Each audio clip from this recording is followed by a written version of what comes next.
Башкирский государственный театр кукол приглашает детей на сказочные новогодние представления. Впервые специальный проект для самых-самых маленьких зрителей.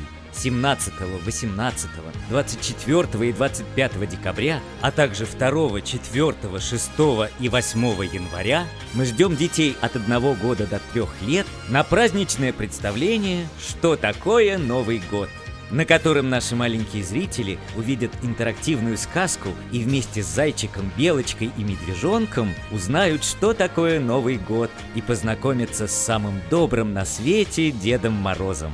Еще вас ожидает увлекательный мастер-класс от художника нашего театра, на котором ребенок с вашей помощью сделает свою первую елочную игрушку.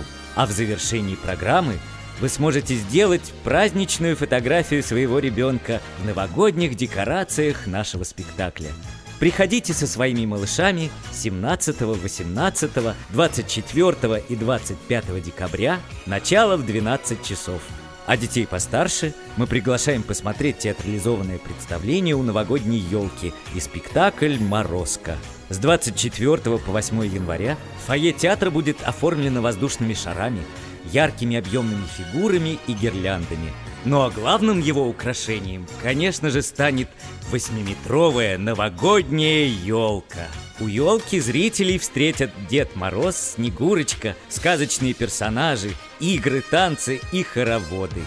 Затем Дед Мороз пригласит всех в зрительный зал на новогодний спектакль «Морозко» с 24 декабря по 8 января. Начало в 11, 14 и 17 часов.